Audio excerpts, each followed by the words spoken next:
सभी प्यारे व्यूअर्स का हमारे रिसॉल्व स्टडी में स्वागत है।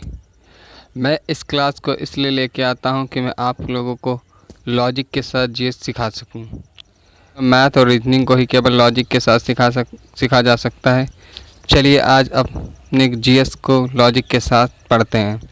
मैं दिल्ली पुलिस कांस्टेबल का पार्ट 4 लेके आया हूं, जिसे आप लोग लगाएं और आपको इसके क्वेश्चन जो हैं एग्ज़ाम वगैरह में देखने को मिल सकते हैं। चलिए अपने वीडियो को शुरू करते हैं। अगर आप नए हैं तो मेरे चैनल को सब्सक्राइब कर लें, लाइक कर दें और शेयर करना ना भूलें। चलिए वीडियो को स्टार्ट करते हैं।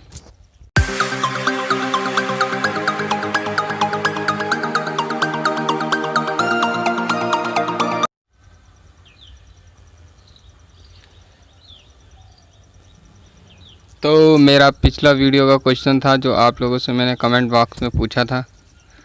तो ये मेरा पहला क्वेश्चन था, विश्व संस्कृत दिवस कब मनाया जाता है? तो पहला ऑप्शन है 4 जुलाई, दूसरा है 8 जुलाई या 3 जुलाई या 3 अगस्त सॉरी या 12 अगस्त। तो ऑप्शन आपको इस प्रकार दिए गए हैं। आपको सही ऑप्शन बताना है कि विश्व संस्कृत दिवस कब मनाया जाता है। तो राइट आंसर होगा इसका 3 अगस्त को। चलिए अपने इस लेक्चर को शुरू करते हैं। तो आप लोगों से एक मेरा नया क्वेश्चन है कि इंटरनेशनल यूथ डे कब मनाया जाता है, और साथ ही साथ ये भी बताइए कि नेशनल यूथ डे कब मनाया जाता है। आप लोगों को कंफ्यूज नहीं होना है। एक बनाया जाता है इंटरनेशनल यूथ डे और एक बनाया जाता है नेशनल यूथ डे। तो आपको इंटरनेशनल यूथ डे के बारे में बताना है, ये कब बनाया जाता है और क्यों बनाया जाता है। कमेंट बॉक्स में इसका आंसर लिखिए। तो हम लोग का फर्स्ट क्वेश्चन है, अपूर्वी चंदेला और ऋतु रानी का संबंध किस खेल से है? ऑप्शन इस प्रकार हैं। पहला ऑप्शन है क्रिकेट और हॉकी, दूसरा ऑप्शन है शूटिंग और हॉकी, तीसरा ऑप्शन है शतरंज और रेसिंग और चौथा ऑप्शन है हॉकी और क्रिकेट। जल्दी से ऑप्शन फाइंड आउट करिए, मैं इसका आंसर बताता हूँ। तो राइट आंसर होगा इसका शूटिंग और हॉकी, जो कि अपूर्वी चंदेला जुड़ी हैं शूटिंग से और ऋतु रानी जुड़ी हैं हॉकी से।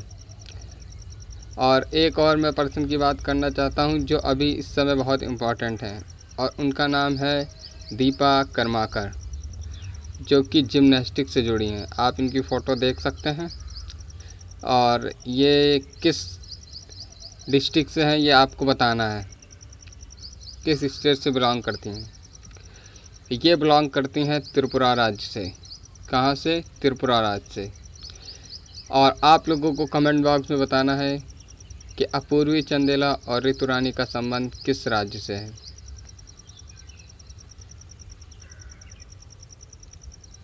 नेक्स्ट क्वेश्चन है हमारा, भारतीय संविधान में न्यायिक पुनर्विलोकन का प्रावधान किस देश के संविधान से लिया गया है? पहला ऑप्शन है अमेरिका के संविधान से, दूसरा है इंग्लैंड के संविधान से, तीसरा है जापान के संविधान से, चौथा है दक्षिण अफ्रीका के संविधान से। जो न्यायिक पुनर्विलोकन का प्रावधान है किस देश के संविधान से लिया गया है? तो इसका राइट आंसर होगा अमेरिका के संविधान से। आप लोगों को बता देना चाहता हूँ, हमारा जो संविधान जो तैयार हुआ था वो तैयार हुआ था 26 नवंबर 1949 को। और इसको लागू कब किया गया था? इसको लागू किया गया था 26 जनवरी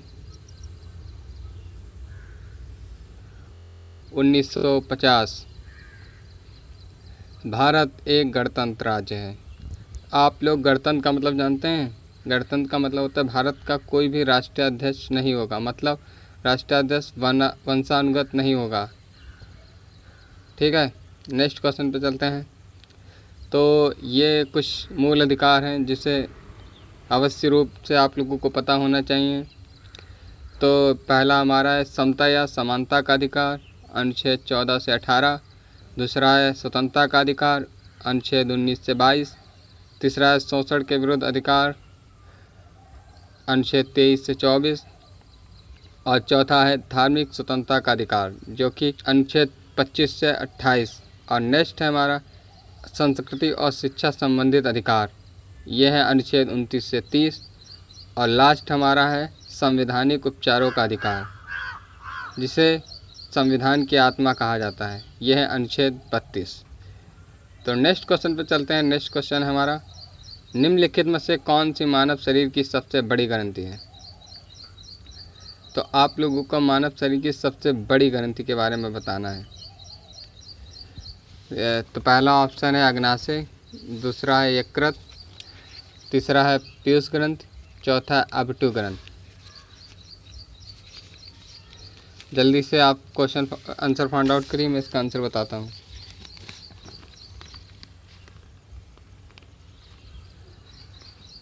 तो आई होप आप लोगों ने क्वेश्चन छाट लिया होगा और इसका राइट आंसर होगा यकृत। क्या होगा? यकृत। आप लोगों को बताना है इनमें से वो कौन सी ग्रंथि है जिसे अंतःस्रावी और बाह्यस्रावी दोनों के नाम से जानते हैं, यानी मिक्स ग्लैंड के नाम से जानते हैं। तो हमारा राइट आंसर हो जाएगा अग्नाशय। अग्नाशय जो है उसे मिश्रित ग्रंथि के नाम से जानते हैं। अगर यहाँ पे ग्रंथि की बात आई है तो ग्रंथि में हमें याद रखना चाहिए, जो बाह्य ग्रंथियाँ होती हैं, जो अंतःस्रावी ग्रंथि होती हैं, वो प्रोड्यूस करती हैं हार्मोन्स। क्या प्रोड्यूस करती हैं? हार्मोन्स। आपको याद रखना चाहिए, बहुत इंपॉर्टेंट है, हार्मोन्स।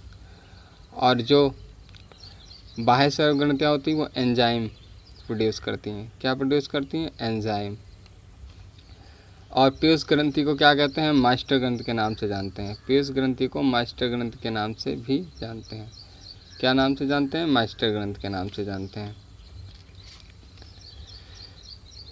और हमारा नेक्स्ट क्वेश्चन है, ये देख सकते हैं आप, हृदय कहाँ पे होता है मानव शरीर में। नेक्स्ट क्वेश्चन है हमारा, किसका जन्मदिन सद्भावना दिवस के रूप में मनाया जाता है? तो ऑप्शन कुछ इस प्रकार हैं। पहला है राजीव गांधी, दूसरा है महालोनोविस, तीसरा है चरण सिंह और फोर्थ है इनमें से कोई नहीं। तो राइट आंसर की बात करें, राइट आंसर होगा राजीव गांधी।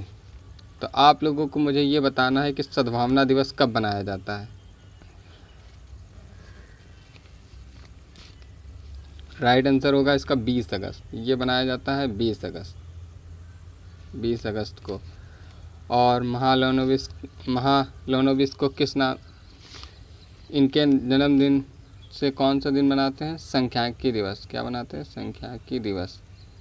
इसको भी याद रखना आप लोग, बहुत इम्पॉर्टेंट है।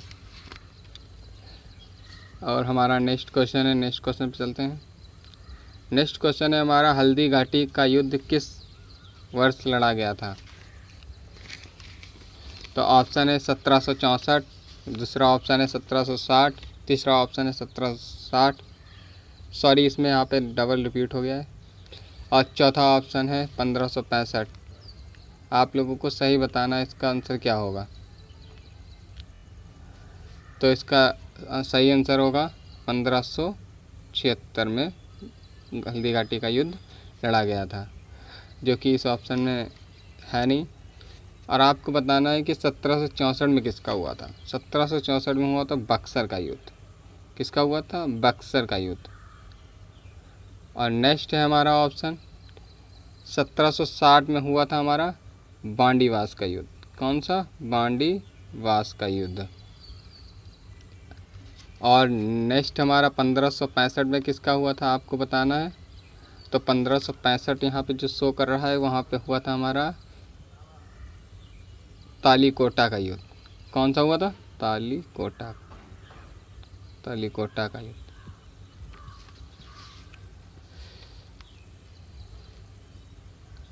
हाल ही में पृथ्वी दिवस कब बनाया गया? तो पहला ऑप्शन है 18 अप्रैल, दूसरा है 22 मार्च, तीसरा है 22 अप्रैल, चौथा है 8 मार्च। तो राइट आंसर होगा इसका 22 अप्रैल। 22 अप्रैल को क्या बनाया जाता है? ये बनाया जाता है हमारा पृथ्वी दिवस। और इसकी हम थीम और बात करें तो इस साल की जो पृथ्वी दिवस बनाया गया था वो हमारी 5th एनिवर्सरी थी। मतलब जो पृथ्वी दिवस का जो पहला संस्करण 70 में।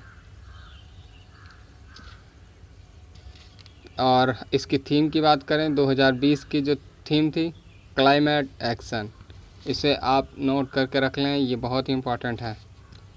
आपसे पूछा जा सकता है कि पृथ्वी दिवस की थीम क्या थी, तो आपको बताना होगा क्लाइमेट एक्शन। और थोड़ी बात कर लेते हैं इसके ऑप्शनों पे। तो ऑप्शन हमारे इस प्रकार हैं। तो हमारा राइट आंसर था 22 अप्रैल। और अगर इसके और ऑप्शनों पे बात करें तो जैसे हमारा इसमें एक दिया गया 18 अप्रैल, तो 18 अप्रैल को क्या बनाया जाता है? 18 अप्रैल को बनाया जाता है विरासत दिवस। विरासत दिवस मतलब वर्ल्ड हेरिटेज डे, मतलब विश्व विरासत दिवस। और नेक्स्ट क्वेश्चन है हमारा, मतलब नेक्स्ट ऑप्शन है 22 मार्च को क्या बनाया जाता है? आपको बताना है कि 22 मार्च को क्या बनाया जाता है। तो 22 मार्च को बनाया जाता है जल दिवस, विश्व जल दिवस। ये भी आपको याद रखना है, ये भी बहुत इम्पॉर्टेंट है जो पूछा जा सकता है। और नेक्स्ट है हमारा 8 मार्च को क्या बनाया जाता है? ये बनाया जाता है विश्व महिला दिवस। क्या बनाया जाता है? विश्व महिला दिवस। आपको बताना है कि इंडिया में जो महिला दिवस बनाया जाता है वो कब बनाया जाता है और किसके जन्मदिन पे बनाया जाता है। तो इंडिया में बनाया जाता है, राष्ट्रीय महिला दिवस बनाया जाता है 13 फरवरी को, जो कि हमारी सरोजनी नायडू हैं, उनके जन्मदिन की याद में बनाया जाता है। तो आप देख सकते हैं यहाँ पे दिया गया है और थीम वगैरह है, यहाँ पे आप चेक कर सकते हैं। नेक्स्ट क्वेश्चन है हमारा, किस देश ने G20 देशों की बैठक की समीक्षा की? तो पहला ऑप्शन है सऊदी अरब, दूसरा है भारत, तीसरा है अमेरिका, चौथा है बांग्लादेश। आपको सही आंसर बताना। तो सही आंसर होगा इसका सऊदी अरब। आप लोगों को बताना है G20 देशों की जो समिट है उसमें क्या भारत सदस्य है उसका कि नहीं है। तो इसकी लिस्ट देखते हैं कि 20 कंट्रियां जो इसके सदस्य हैं, क्या उसमें भारत है? तो आप देख सकते हैं इसमें अर्जेंटीना है, ऑस्ट्रेलिया है, ब्राज़ील है, कनाडा है, चाइना है, फ्रांस है, जर्मनी है और देखिए इंडिया भी इसमें मौजूद है। मतलब जो भारत है G20 देश का सदस्य है।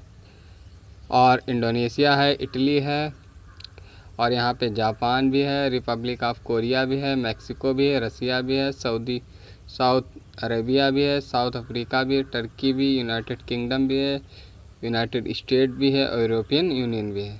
मतलब यहाँ पे 19 देश हैं, मतलब 19 कंट्रियाँ हैं और एक यूरोपियन संघ है। ठीक है, तो हम नेक्स्ट क्वेश्चन की बात करें। नेक्स्ट क्वेश्चन है हमारा, किस राज्य सरकार ने प्रधानमंत्री गरीब कल्याण योजना के तहत खाद्य वितरण में रिकॉर्ड तोड़ा? तो आपको बताना है उस राज्य का क्या नाम है जिसने गरीब प्रधानमंत्री कल्याण योजना के तहत जो खाद्य वितरण किया जाता है, मतलब पब्लिक डिस्ट्रीब्यूट सिस्टम, उसमें किसने रिकॉर्ड तोड़ा है? तो हमारा राज्य होगा उत्तर प्रदेश। आंसर हमारा उत्तर प्रदेश। और उत्तर प्रदेश के आपको सीएम बताने हैं, तो यहाँ के सीएम है योगी आदित्यनाथ। और अगर राज्यपाल की, तो राज्यपाल है हमारी आनंदीबेन पटेल। और आपको बता दें कि मध्य प्रदेश के अभी जो राज्यपाल थे लालजी टंडन, जिनका अभी कुछ समय पहले देहांत हो गया है। तो उत्तर प्रदेश की आनंदीबेन पटेल और उत्तर प्रदेश और साथ ही साथ मध्य प्रदेश, 2 राज्यों की राज्यपाल नियुक्त किया गया है। तो आपसे मेरा ये क्वेश्चन है, कमेंट में बताइए कि राज्यपाल एक से अधिक 2 राज्यों में नियुक्त होने का अनुच्छेद किस अनुच्छेद से जुड़ा है? नेक्स्ट क्वेश्चन है हमारा, कंदमार हल्दी का GI टैग क्या है? किस राज्य का GI टैग है? तो ऑप्शन है हमारा उड़ीसा, दूसरा ऑप्शन है बिहार, तीसरा है महाराष्ट्र और चौथा है आंध्र प्रदेश। तो राइट आंसर होगा हमारा उड़ीसा। उड़ीसा को जो कंदमार हल्दी GI टैग दिया गया। जीआई टैग क्यों दिया जाता है? ये दिया जाता है वहाँ की भौगोलिक स्थिति, मतलब वहाँ पे कैसा, मतलब कौन सी चीज़ किस उत्पादन स्तर पे हो रहा है, और वहाँ के उसको प्रोत्साहन करने के लिए। तो आपको बताना चाहते हैं, सर्वप्रथम जो जीआई टैग दिया गया था वो 2004 में दिया गया था, और ये दिया गया था दार्जिलिंग की चाय को, दार्जिलिंग की चाय को दिया गया था। ये याद रखना है, मोस्ट इम्पॉर्टेंट है। नेक्स्ट क्वेश्चन पे चलते हैं। नेक्स्ट क्वेश्चन है हमारा, भारत किसके साथ मिलकर वरुण सेन अभ्यास किया था? तो आपको बताना है कि भारत ने किस देश के साथ मिलकर वरुण सेन अभ्यास किया है। तो ऑप्शन है America, Japan, France, south Korea. तो जल्दी से अपना आंसर फाइंड आउट कर लिया। राइट आंसर होगा इसका फ्रांस। फ्रांस ने क्या किया है, इसने गरुड़ भी अभ्यास किया है और वरुण भी किया है। तो ये दोनों सेन अभ्यास पूछे जाएँ तो आपको बताना है फ्रांस के साथ हैं। और अगर अमेरिका के साथ बात करें तो अमेरिका और जापान और इंडिया के साथ एक तीनों से मिलकर एक अभ्यास होता है जिसे मालाबार कहते हैं, ये याद रखना है। और आपको कमेंट बॉक्स में बताना है कि अमेरिका के साथ कितने अभ्यास हमारे हैं और कौन कौन से। और ये जो वरुण सेन अभ्यास था वो एयरफोर्स का था, आप देख सकते हैं यहाँ पे मौजूद है, यहाँ पे हमारे राकेश सिंह भदौरिया जी। तो आज के लिए बस इतना ही। Thanks for watching. आप नए हैं चैनल पे तो चैनल को सब्सक्राइब कर लें और लाइक कर दें और शेयर करना